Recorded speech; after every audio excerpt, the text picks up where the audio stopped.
कमलेश्वर महादेव मंदिर हिमाचल प्रदेश। भगवान शिव और माता पार्वती के इस मंदिर की खासियत यह है कि यहाँ गेहूं का एक ऐसा दाना है जिसका वजन 200 ग्राम है। कहा जाता है कि यह दाना 5000 साल पुराना है और पांडवों ने यहाँ पर अज्ञातवास का समय भी बिताया था।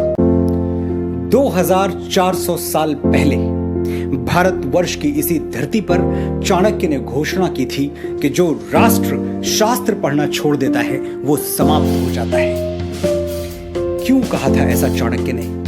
क्यों जरूरी है कागजों में छुपे अतीत को जानना? क्योंकि अतीत को जाने बिना भविष्य निर्माण की कोई संभावना है ही नहीं। जो देश अपना इतिहास भूल जाता है उसका भूगोल अपने आप समाप्त हो जाता है। जो लोग भुला देते हैं तारीख को अपनी, उन लोगों का ज्योग्राफिया बाकी नहीं रहता।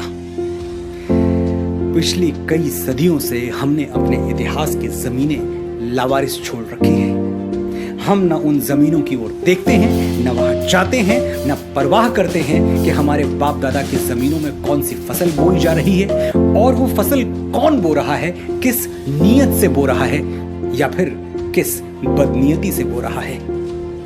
कहीं ऐसा तो नहीं कि हमारी उपेक्षा कुछ शैतानी ताकतों के लिए मुंह मांगी मुराद बन गई और उन्होंने गौतम और नानक के इस जमीन में कलंक के बीज बो दिए। बिल्कुल यही हुआ है। तभी तो हम इस हद तक ब्रेन वॉश्ड हो गए कि अचानक हमारी प्री प्राइमरी टेक्स्ट बुक में गा से गणेश हटा के गा से गधा लिख दिया गया और हमारे माथे पर बल तक नहीं पड़ा। हमारे घर तक आने वाली सड़कों के नाम भी किसी अकबर, हुमायूं, जहांगीर जैसे ग्लोरीफाइड डकैत के नाम पर रख दिए गए और हम रिबन काटते हुए मौका परस्त नेताओं को देखकर तालियां बजाते रहे। अचानक नैरेटिव बदल दिया गया। आदर्श राज्य कैसा होता है? जैसा अकबर का था। अच्छा, तो राम राज्य क्या था? वो आदर्श नहीं था। और अकबर के राज में हजारों किसानों को जजिया न देने के लिए फांसी पर टांग दिया गया था। ये आदर्श राज्य में होता है?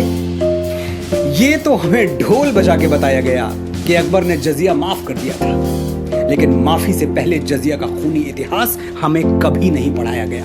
और उसी अकबर ने वापस गैर मुसलमानों पर जजिया लाद दिया था, यह भी नहीं पढ़ाया गया। चित्तौड़गढ़ में 30,000 सिविलियंस को जिहाद के नाम पर काट डालने वाला आदर्श राजा था। आगरे के किले के सामने मीना बाजार लगवाने वाला जिल्ले इलाही था। जिल्ले इलाही यानी खुदा की परछाई। ये कौन सा खुदा है जिसकी परछाई इतनी काली है?